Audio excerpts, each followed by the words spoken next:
to Medieval Radio, Past Perfect, the talk show about medieval and early modern culture.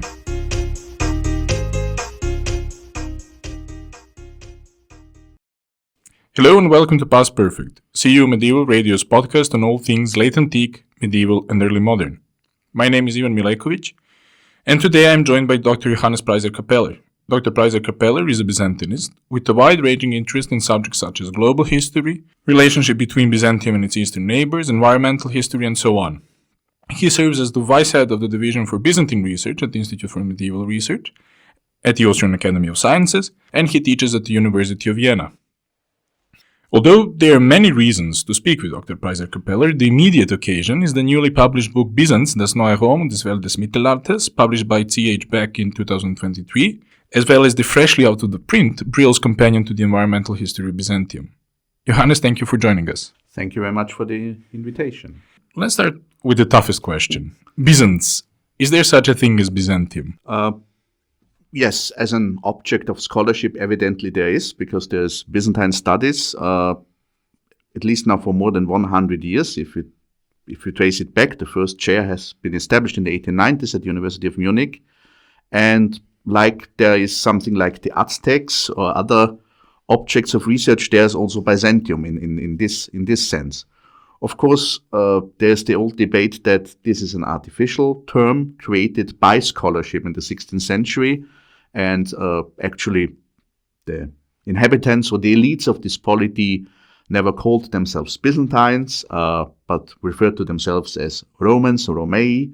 So this also contributed to a recent heated debate that we should not longer use the term Byzantium. But nevertheless, it's a well-established labeling within scholarship, which also has clear connections to specific expectations. What is the topic of this field? Specific institutions. There's also an international association. So as an object of scholarship, it clearly exists and also has established itself as a label, as a brand, one could say, with whatever associations, but in this sense, it clearly exists. Then to connect what you said about the way in which the Byzantines fashioned themselves as Romans, I did my studies at the University of Belgrade, which is, of course, also a very old chair of Byzantology, but you can imagine that Byzantine studies were omnipresent. And there were, of course, some younger people who were into newer stuff. There were, of course, some older people who were very much in the 19th century, so to say. So we were taught this division of Ostrogorsky that the Byzantine Empire was based on Roman law, on Greek culture and Greek language, and on Christian faith. And in that sense, we were always taught that it was a Christian Roman Empire. But I think that you see some very different divisions in here. So they were Romans, but they were also Greeks, and then they were also Christians. So in this question of identity, what were the Byzantines? Were they Greeks? Were they Romans? Were they both? And how do these correlate? So, of course, it's very hard to talk about identity in the sense what was the perception of the majority of the population. So what we mainly have, of course, are the perceptions or the writings of the elite or official statements. And there it is clear that from, say, the first centuries of the Common Era onwards, there is an increasing identification also of elites in the Greek-speaking East with this Roman Empire, those who profited from the empire, also perceiving themselves as an essential part, as an integrated part of this polity.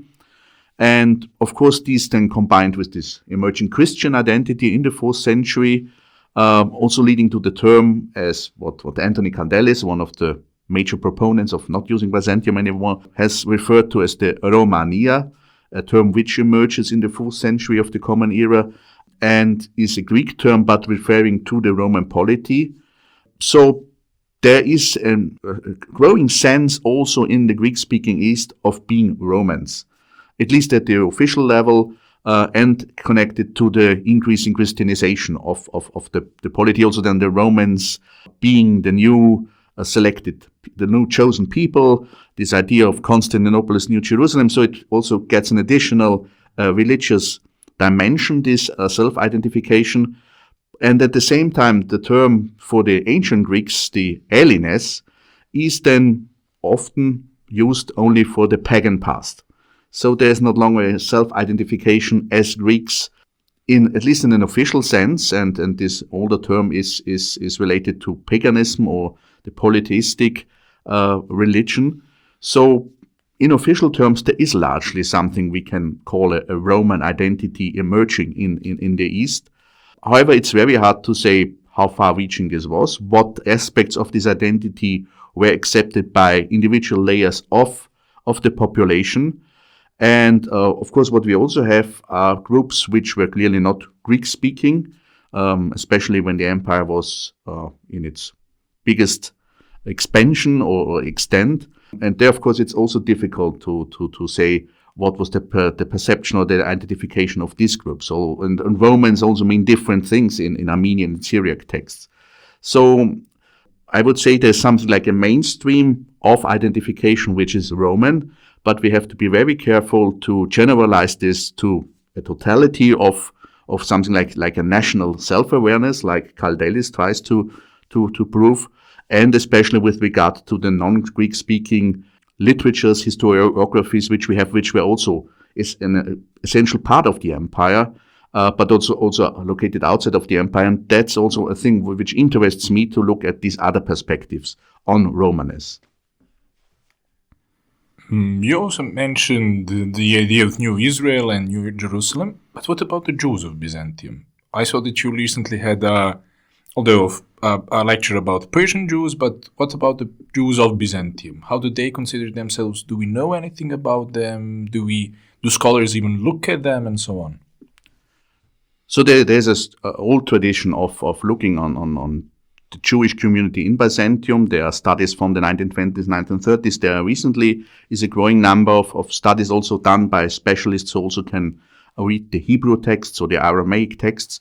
But what we see is the emergence of a specific Jewish identity within the Romania, which is also then they are referred to as the Romeot Jews, which becomes especially clear when then another, at the very end of the Byzantine or in the early Ottoman period, there's an inflow of Jewish communities from another tradition, the Sephardic Jews coming from the Iberian Peninsula after the expulsion there. And there it is clear that they recognize each other of being, of course, Jewish, but having different traditions, and that there's a specific Jewish tradition which emerged over this millennium around the Aegean at the core of the Byzantine Empire, which is also referred to as Roman in a certain sense. And this we also have up to also the destruction of this community during World War II. So yes, also with regard to the Jewish community, there's something like a specific Roman manifestation in the sense of the Eastern Roman Empire. And you also mentioned how the Greeks and the term of Hellenes is used for pagans. So what about the Byzantine pagans? They exist at least until the middle of the 6th century, maybe even further on. Where do they fit into this idea of Romania, into this idea of a Greek-speaking or an Eastern Roman Empire? So we still have prominent pagans also at the court up to the 6th century, and they clearly identify themselves also as Romans in this non-Christian sense. They are Roman citizens. They are in the service of the Roman emperor. And of course, this must have become increasingly difficult when Romanitas was equaled with Christianity, but they tried to stick to these older traditions, which made the pre-Christian perception of Romanesque. But of course, in the end, these groups largely disappear, also under the pressure of the state, of the efforts of Justinian and his successors. But they will still, and this has even been argued for authors like Procopius, that he still also stick to some of these older Roman traditions, which predate this Christianization of Romanesque. Then to return to good old Ostrogorsky and early 20th century Byzantine studies, there is a paradigm in this. I'd say that this was, until recently, still mainstream Byzantology, which says that basically paganism is antiquity, and then with Christianity, antiquity ends.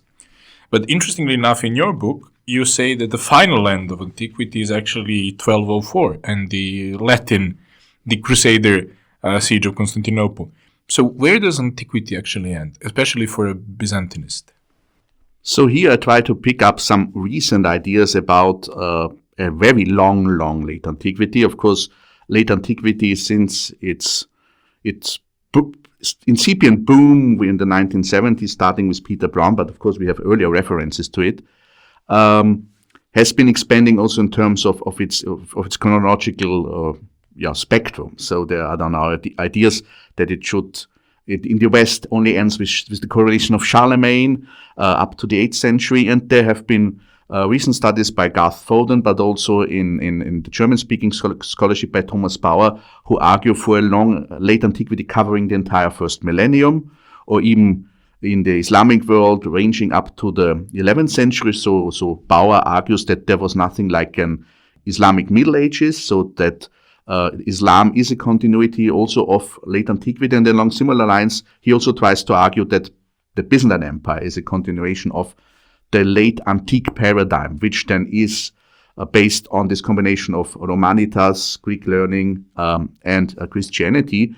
And I tried to play around a little bit, and therefore I argue in the book, that's one proposal I make, that actually if we think about continuity and the continuity of late antique urbanitas, in the sense that there's one urban center which really has a continuous uninterrupted history from the late antique foundation of Constantinople in the 4th century, that the big rupture, the big hiatus in this development is 1204.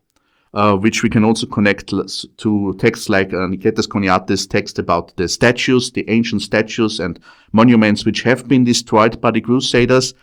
So also picking up the idea that in the West, late antiquity ended with the plunder of Rome by the Goths and then by the Vandals. And the counter example to this would be 1204, because that's the first time when really the new Rome of the East is conquered by an outside force, is plundered, is destroyed. And so I said, so if we talk in these terms about the ends of antiquity, so this would be the very last end of antiquity if there are multiple ends in various regions, which also makes sense because clearly there's a stronger continuum in the East than we observe in the post-Roman West. And then when do the Middle Ages end? Because, for example, an art historian dealing with Byzantine art would look into Byzantine art well until 18th, maybe even early 19th century. I doubt that maybe a historian could look at the Byzantine society in the 19th century. But where does the Middle Ages really end for a Byzantine scholar, and is it the fall of Constantinople in the middle of the 15th century? The question is to what extent the term Middle Ages makes sense for Byzantium. Mm-hmm. If we expand it up to 1204, of course, we can also then argue then already we are at the transition to a new, maybe a pre-modern period or a modern period from then onwards, with the transition then to the Ottoman imperial formation. But also, in the West, Jacques Legoff argued in one of his last books, How We Divide History, that the Middle Ages only ended with the French Revolution. So we can be very free in what we argue also for specific phenomena. You mentioned art history. There are other fields like intellectual history and so on, where we can trace can trace other periodizations. And of course, the Middle Ages is largely a term which has been coined for what happens in Western Europe.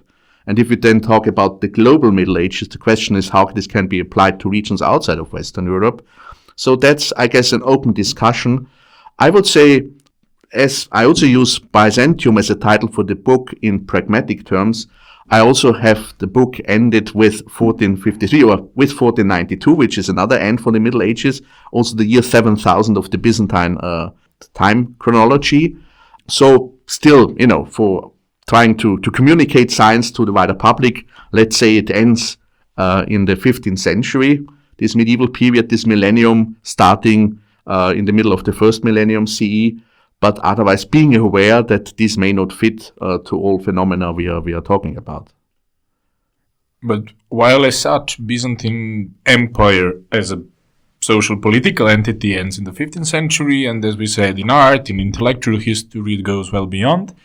I find it interesting that at the very end of your book, you finish with an illustration of King Louis XIV by Jean-Baptiste Lully dressed as Apollo. So maybe what I would like to ask you is the reception of Byzantium. I come from an environment in which Byzantium is very present, in which it's very well constructed as well. But what about the reception of Byzantium, for example, on the west or even on the further east? So in the Middle East, but also China and so on. But after the fall of Byzantium, so in early modern times, was there such a reception? And did such reception formulate our view of this Eastern Roman Empire? So as I said at the beginning, the term Byzantium as such emerges in Central Western European scholarship in the 16th century. It's often connected to Hieronymus Wolff. But it's not that this is then the term which is used in all these studies. You still have also coming from the Middle Ages the idea of the Greek Empire of the East. So it's not that Byzantium is from the 16th century onwards the only term used for this polity. But of course there is a constant interest always connected to specific political or religious interests. So the Protestants, for instance, are interested in the 16th century to study Orthodox Christianity as one other counterexample to Catholicism. We also have such scholars in Vienna in the context of what is now the National Library. We have in the 17th century this big interest in absolutist France, Byzantium being one possible model for such a monarchy, also in its performance, in how it presents itself. Like Louis XIV dressing up as the son of the god of sun, the sun, or also even then the idea that he should reconquer Constantinople like his forefathers did in 1204. Of course, serving also in the political agenda of expansion, colonialism. So Byzantium is very much present throughout the centuries. But always connected to specific interests. It's not only pure scholarship. Of course, there's the question whenever if there's something like pure scholarship, but it's always connected to a specific political, religious agenda. And this does not differentiate what is happening in Western Europe so much from what is more often discussed, the use of the Byzantine tradition in the emerging Russian Empire, with these ideas then of the Third Rome, where also more recent studies have shown that this is not a direct continuation, which sometimes has been connected to the wedding of the Grand Duke of Moscow with one of the last scions of the Paleologian dynasty, but also a later construction coming from theological circles, but always also serving a specific religious political purpose.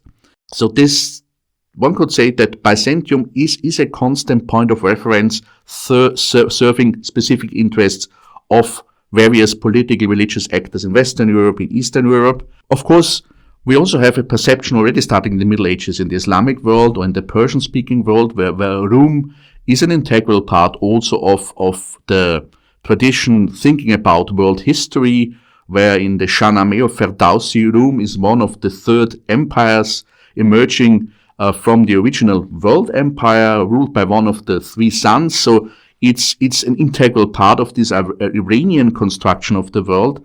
And of course, also that is continued and in use. We also knew that the Ottoman sultans tried to use some of the aspects of the Byzantine heritage. And it's also true of other Persian-speaking polities, that it plays a role, that it is still present in also as a point of reference for specific political reasons. So one could say this empire never disappeared in terms of using it or abusing it for specific aims of actors of the later centuries. I think that you gave yourself an excellent introduction, speaking about the Ottomans, but also the Persians and the East. The second half of the 20th century, from Brodel and then Purcell and Horden and so on, gave this birth to Mediterranean studies, and it also gave birth to the idea of entanglement, of globality and so on. But speaking about Byzantium, we always had, at least I always had this perception, of course it was connected across the Mediterranean because it was bordered on two sides of the Mediterranean, so it was connected with itself. Then this makes one think, but what about the rest of the world? And there was an excellent lecture of yours on 21st of February at CEU entitled New Romans, Greek or Byzantines, Perceptions of the Medieval Roman Empire of the East from Within and from Afar Across Afro-Eurasia. Can you tell us something about this? This is fascinating. How is Byzantium connected to the global world of late antiquity and Middle Ages? And how do these different countries perceive Byzantium?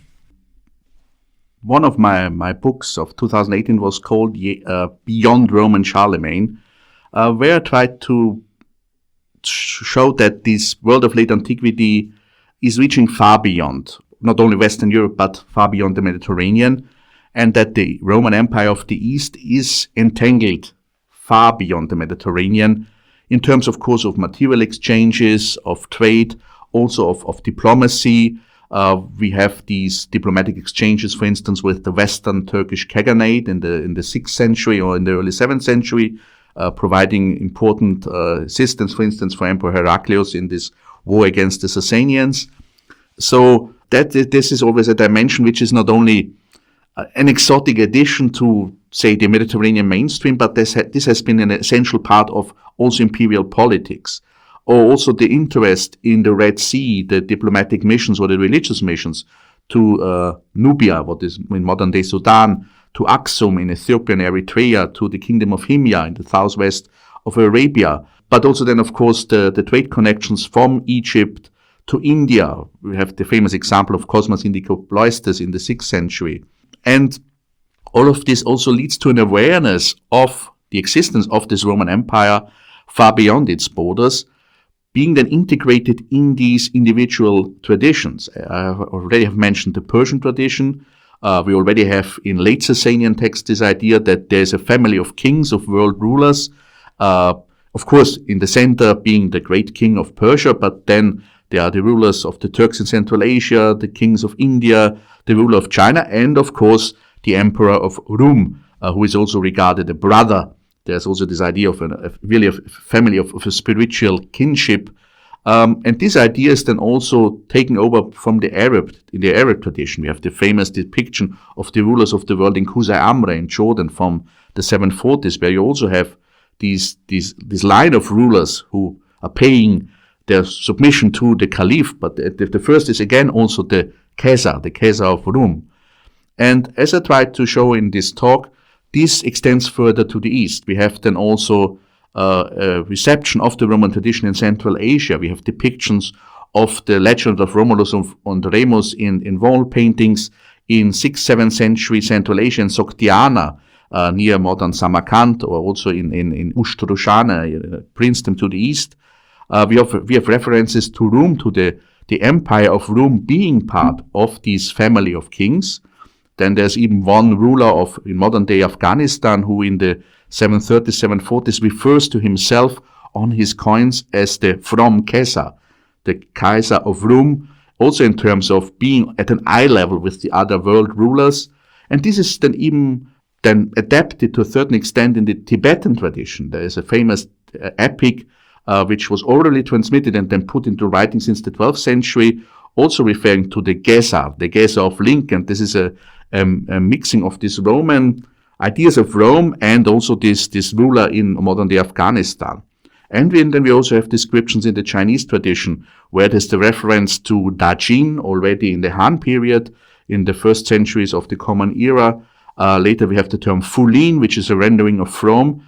Of course, these are very unclear ideas. There's a mixture between real perceptions or information and also ideals of a fantastic empire in the West. It's a little bit like what we later have, these fantastic ideas about China or the realm of the great Khan in Marco Polo, or then in more fictitious texts like Mandeville in the late Middle Ages, that also, for instance, this Rome is an ideal empire, where there's a just rule, an ideal state, the ruler has a palace made out of glass. So very fantastic stories, but still there's a presence of the ideas of this Rome far to the east. And then, of course, it's also adapted in terms of identity by polities, by cultures, which also adapt parts of the Roman tradition, Christianity, but also Roman imperial ideas. One example I bring are then these rulers of Makuria, this kingdom of Nubia. Two of them, for instance, in the 9th century, in inscriptions are called the Augustos or then the Caesar. And even Arab texts refer to them as the Room of Nubia, because they had connections to the Room of Constantinople. They shared the same Christian faith. So there are various manifestations of Romanesque far beyond these mainstream, which has been argued to be the core of something like a Byzantine nation state. And these are equally interesting and also show the width of this phenomenon. And I think here we can learn a lot from the discussion in post-Roman studies in the West, where there have been various volumes now about these manifestations of Romanesque after the fall of the Western Roman Empire, dealing with it in a rather more relaxed way. So not looking for one definite definition, what is this, and that there was something like an official state dogma, but that we have to integrate these varieties of Romanesque and perceptions when we talk about what is Byzantium, what is Rome, beyond what some elites try to define maybe in Constantinople. To go well beyond Constantinople, and also in this entangled world, a down-to-earth question: how did these people actually travel? How did this physical space create barriers to connect?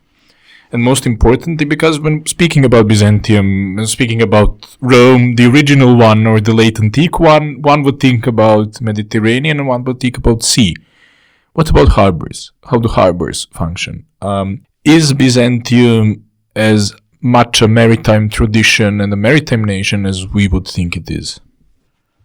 So there has been this idea that the Byzantines didn't like the sea, that they didn't like travel. Of course, there are these letters of, people sent to bishoprics in the province, and they say they're in the middle of nowhere, and they desire to get back to Constantinople, and they're more basically, although there was Greek-speaking Christian around them, they're basically barbarians. And of course, this has somehow framed the idea that maybe there was an adversity to mobility or whatever, but that's definitely not the case. So last year, we wrote as a team of the Wittgenstein project of Professor Rapp, the source book on mobility and migration in Byzantium, where we have, I guess, a lot of examples demonstrating of how mobile actually the Byzantines were.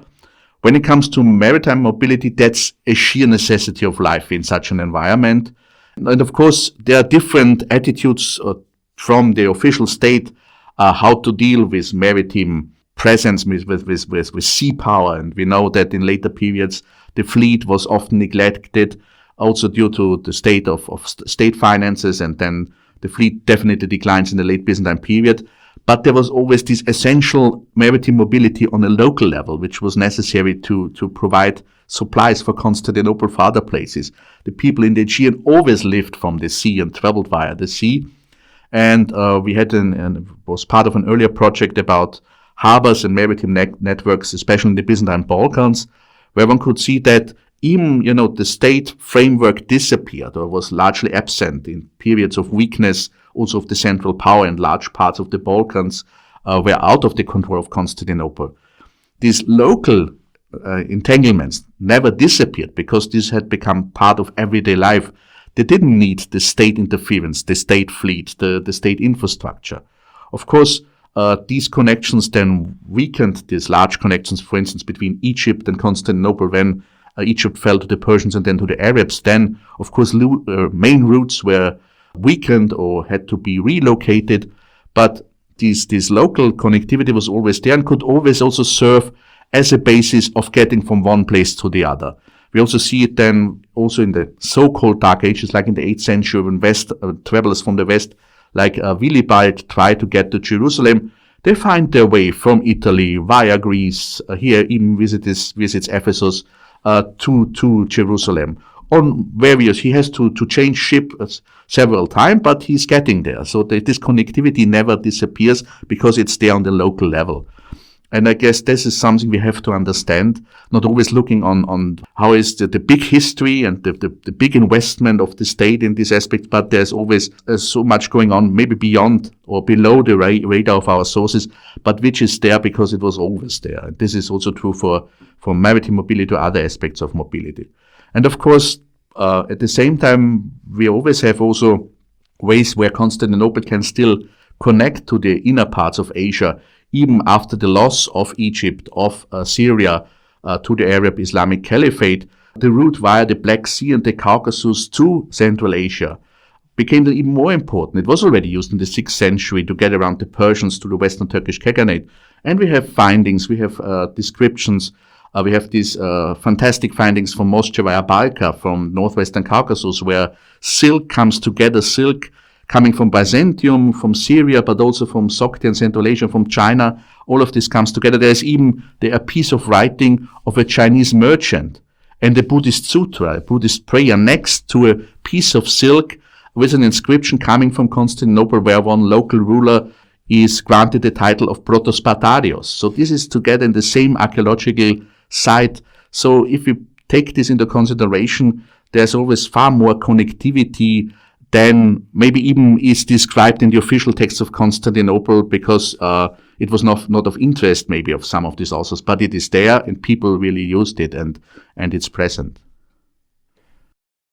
I'll have to jump a question because I wanted to go to the environmental history, which we are going to address, but at the introduction of the companion, you write, I quote, "An environmental historian deals with the physical world, which includes plants growth, the lives of animals, the flows of river and ocean waters, energy conversions, and atmospheric phenomena. This leads to a duality that is atypically humanistic thinking. On the one hand, the environment appears highly material, while on the other, it must be seen as a cultural construct, as image sitting in the minds of people from the past." I think this is a really interesting point that goes well beyond environmental history, because the narrative sources and the narrative sources of antiquity, late antiquity, Byzantium, they are always some sort of constructs. Then you mentioned that something goes well beyond the radar of our sources. You also mentioned the archaeological sources. Would you then say that a Byzantinist, a historian, or whatever the original training is, a person dealing with Byzantium, should incorporate as much as archaeological sources as the textual sources? Definitely. So if you would really like to address the totality of the Byzantine experience, of course, you have to integrate this increasing amount of data which we get from archaeology, but also in environmental history from natural sciences, because these allows you to cover aspects which you will not find in the written sources.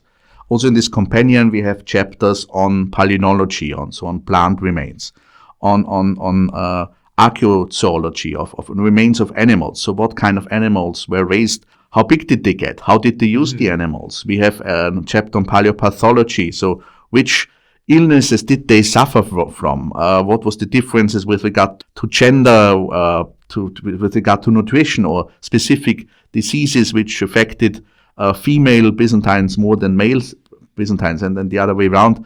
So all of these things which you will hardly be able to reconstruct from the written evidence. So, and this is really the period where we have such a growth of data. It's essentially necessary to get to it. At the same time, of course, we have to also use this basis to have a renewed look on the written evidence, because this is where we learn how contemporaries perceived certain aspects of this reality, which we then can also now reconstruct from other sources. And it also helps us how they integrated these phenomena, which we can reconstruct. Like, for instance, also extreme climatic events or astronomical events like comets, meteor showers. How did they integrate them in order to frame specific historical, political events? So, for instance, I'm now about will be finished soon a special issue I'm editing on moral meteorology, a term coming originally from Chinese studies. So how phenomena in the sky are used to frame moral verdicts on the current society, on rulers, on the elites. So how what is happening in the natural sphere is then also used to reframe or comment on the political or the cultural sphere. So this interplay is extremely interesting, and at the same time, if we combine the written sources with the natural scientific sources, we can get much more depth. So what is really happening in the physical sphere, but also how this is used and perceived in the cultural matrix of Byzantium. To stay a bit on the environmental history. So, of course, these natural phenomena influence the sources, and they influence the ideas expressed in the sources. But beyond sources, how influenced was the politics, society, culture, everyday life of Byzantium by the natural environment? It's very specific. It's developing in the 1,000 years in which you are writing. So how influenced was Byzantium by its environment? Of course, that is a long tradition also in terms of Mediterranean studies. There's the big study of Brodel about the Mediterranean in the time of Philip II, where the first volume is devoted to the natural environment as, say, the basics, so the longue durée, so what stays there and what are the basic necessities, the basic realities of life. So the circles of agriculture, of the mobility of herds of animals and so on.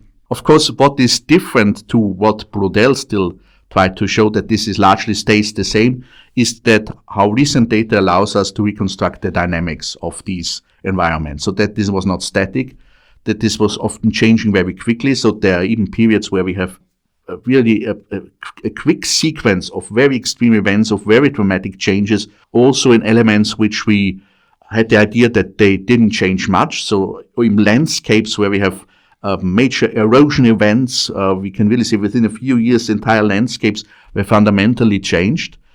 And of course, then we have also the impact on the harvest, on the basis of living of most population, the basics of environment, or the impact of pandemics, the outbreak of the Justinianic plague, the Black Death in the 14th century. So massive interruptions also of everyday life, which really had a long-term effect also on the perception or also on the mentalities of the Byzantines. So there is a clear, massive dynamics on this level, which also had its impact on all aspects of the political, the cultural, the religious history of Byzantium. Of course, one has to be careful not to follow earlier lines of a climate determinism or environmental determinism. This was clearly an interplay, so the actors at that time, the communities, the society, also reacted to it in often a flexible way. They interpreted this in a specific cultural matrix and integrated them also that had specific strategy, not only in terms of material answers to these challenges, but also in terms of cultural answers, how to frame these events, how to react, develop new forms, for instance, the veneration of relics, of icons in the 6th century, or the increasing veneration of icons. So all this is a complex interplay, but nevertheless it has to be integrated to understand what is happening throughout the Byzantine millennium. I think you used the keyword integrating and integrating different sources, different approaches. We also spoke about multidisciplinarity or interdisciplinarity with archaeology. You mentioned the term of moral meteorology taken from Chinese studies.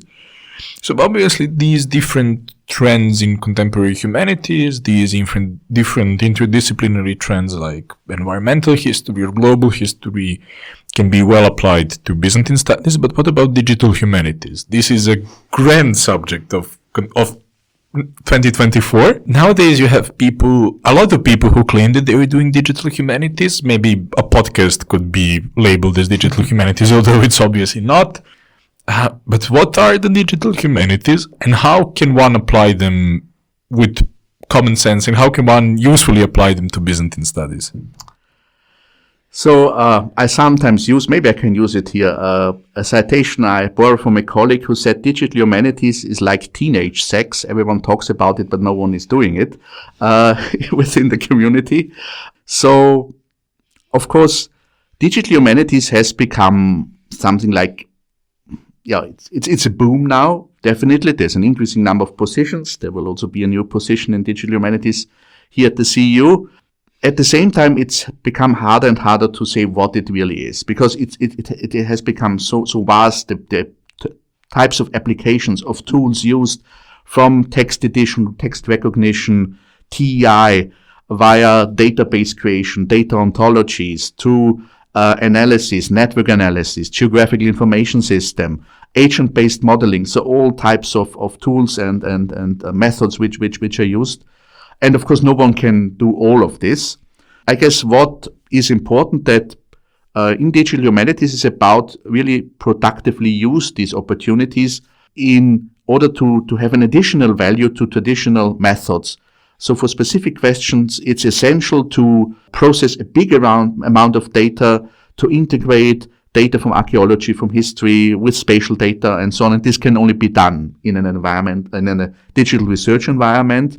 So Another citation, sometimes people always everywhere see nails once you give them a hammer.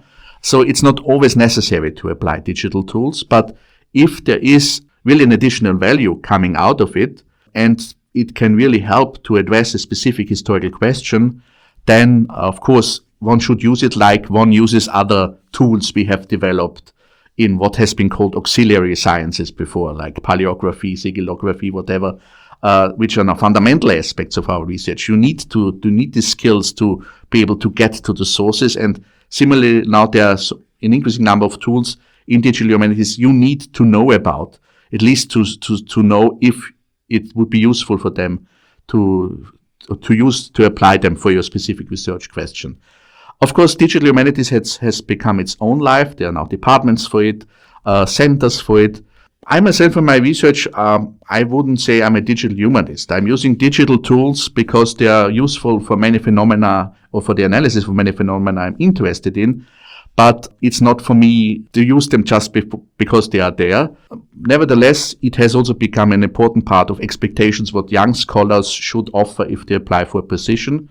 So there's an increasing demand. There's also a necessity to deal with it. So it has become an essential part also of Byzantine studies to integrate these aspects. You said a young scholar needs digital humanity, but what does really one need?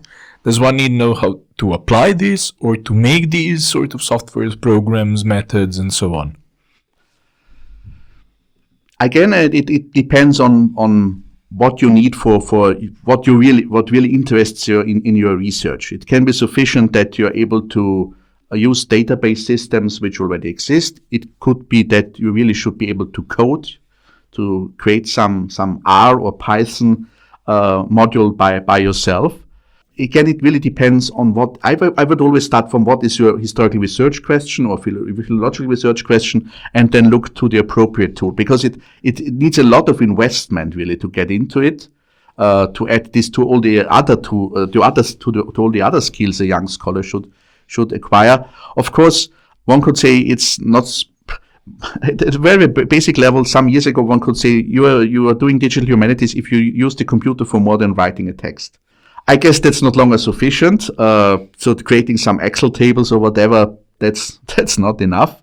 But nevertheless, there's a spectrum within this wide array of digital humanities, and selecting from the spectrum really should be guided by what is your research question. And then there can be all kind of tools which can be very useful. What we of course need also is an increase in cooperation to connect all these different projects, these different data sets, because what usually happens, each project creates its own database, and then after the end of the project, sometimes they are not longer maintained or they're not connected to each other. There are now different frameworks also within the EU, like Claria and so on, which try to bring remedy to this. But nevertheless, it's important that from my perspective, it's still important that the guiding questions should come from your historical research, and then you can look on the array of tools which are there. And then to go to these, we spoke about departments, we spoke about CEO, of course. And then what connects all of this is Vienna as a very important place. We did the interview with Peter Brown 2 weeks ago. And then when I asked him about the world of late antiquity, he said that it's all Vienna's fault. He was highly influenced by the Viennese school, by Alois Riegel, by Zhikovsky as well, but by these different scholars who were dealing with the concept of late antiquity well before he came and gave us this book. Now, does Vienna as such then have this potential to be the world leading center for late antiquity? And where's late antiquity, there's Byzantium, as your book shows, because obviously late antiquity ends only in the 13th century, and I'd agree with this. And of course, the space.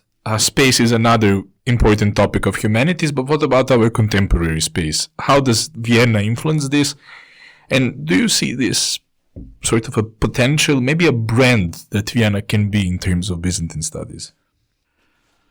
So I guess what makes Vienna special in some regard is really the wide spectrum of topics of research projects.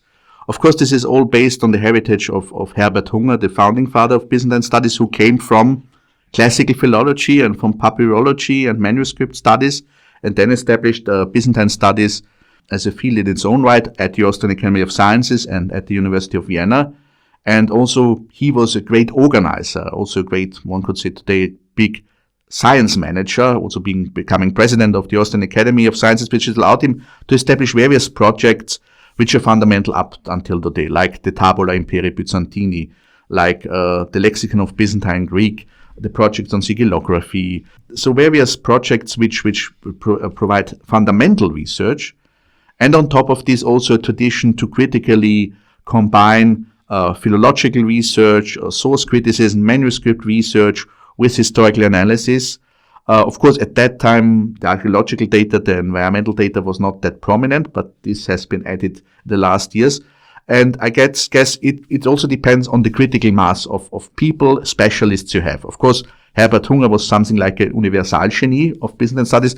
This does not long exist. No one of us can do the same. But what he was able to do is establish a variety of institutions, of projects, where people then could specialize in specific fields, and then they're the second, the third generation of their disciples. And this gives a big variety of topics which you rarely find in other places where Byzantine studies is done. Of course, there are the big centers like in Paris and Athens and so on, but Vienna, it is one of these places where you have this big variety. And of course, now you have this additional input via the Central European University, moving under, of course, not so nice circumstances to Vienna, but nevertheless, we are very happy that it is here now. And there are additional colleagues, and we can establish a cooperation. We have now these new cluster of excellence Eurasian transformations, where the University of Vienna, the Austrian Academy, CU, and the University of Innsbruck are connected. That's a great basis for going forward, also in terms of integrating Byzantium to global medieval studies, Eurasian studies. So I guess what has happened with moving the CU to Vienna is creating an additional place of where things are happening to what already was there, and this will add to the dynamics, because also the more people you have, I've done a lot of network analysis, and there it is clear also for intellectual movements, you need this environment of as many minds, as many people in one place talking to each other. And there Vienna is really a great place. Also now with the mobility of students coming from all over the world. Of course, there was a long tradition also when I started studying, coming a lot of students, of course, from Greece, from other countries in Southeastern Europe, but there are also now students from other parts of the world. So that's really a great moment. And this is a continuation of the logic established by Hunger in the 1950s, 60s. And we are still profiting from it. And I guess that's what makes Vienna a very good place for this kind of study. Then maybe hopefully then also culminating in this 26th Congress of Byzantine Studies. Once again, you made an introduction for yourself. Internationalization is, of course, very important, but the Congress of Byzantine Studies is, in my opinion, always somehow a liminal space. Something always happens, not at the very Congress, but around the Congress. So the penultimate one was in Belgrade. It was very traditional. It was in a very old center. Then the next one was supposed to be in Istanbul, but that never happened. So it went to, I'd say, a place as weird as Istanbul would be in Italy, to Venice and Padua, which are not part of the Byzantine Empire, which were maybe in one point, but which are generally not regarded as part of Byzantine Empire, but which have as much as Byzantine heritage as other parts of the world. And then the jubilar one, the 25th one, is happening in 2026 in Vienna, with very much in line with what we spoke, with the name Byzantium Beyond Byzantium. So what are the plans? What do you expect? Hopefully nothing liminal, but how does one then, being in Vienna as this, I'd say, the new main center for Byzantine studies in the world, being the 25th one, and being in line after so many different things, liminal things happening? Mm-hmm. So one of the basic ideas, and that was also one of the ideas behind the the motto of Byzantium Beyond Byzantium is to bring people from outside of Byzantine studies to this Congress. I cannot refer now to the program because it still has to be approved by the Inter-Congress in Athens in a few weeks. But the idea is, for instance, also in the plenary sessions, that there will be people from other fields which are nevertheless connected to Byzantine studies, so that Byzantine studies or the congresses of Byzantine studies are a little bit less introspect, but also integrate more this connection, this growing connection to the field, to medieval studies, to Eastern Christianity studies, to the global Middle Ages. This will be reflected, hopefully, also in the program.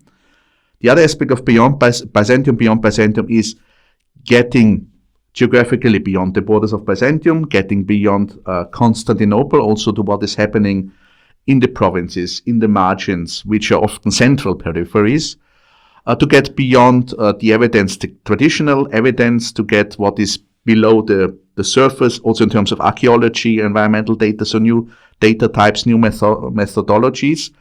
And what we also hope for is that there will be a much more prominent place for young scholars. We deliberately tried also in the plenary sessions that there will be younger voices to be heard, also in the round tables and so on, which will be accepted, that there is wide space for really discussion, also between specialists from various fields, from various countries, but also from various from various generations, and that this should really become also a place where young scholars can connect to, of course, established scholars, but also among themselves, and to address their needs and problems in terms of an increasing pressure in the job market, how to get a job, how to get a permanent position, that all of this becomes essential part of the discussion, because it's essential to talk about scholarship, but we also have to be aware of the infrastructure in terms of institutions, of positions, of people able to do this and to contribute to the field. And all of this shall be there in 26 in order also hopefully to also discuss how to continue this, what is a success story of Byzantine studies under whatever label. Of course, there are also now recent attempts to relabel it. There is another forthcoming book by Anthony Caldellis, which I guess will cause another wave of discussion, or there are already heated debates on social media. Nevertheless, if we still talk about Byzantine studies, how we can continue this within the 21st century, maybe already thinking about the 500th anniversary of the fall of Constantinople in 2053. Some of us will still be around, at least you will be. And think about this also in what we can do really to really embracing what is happening in the field in terms of diversity and using it as a basis for the future of our field. This is, I think, a really good advice, because I always ask people if they have any advices. They are always hesitant to give them, but you gave quite enough. And I'd also like to invite the audience that if they were interested in these topics to watch the recording of the lecture that took place on the 21st of February at CU. Johannes, thank you for speaking with us.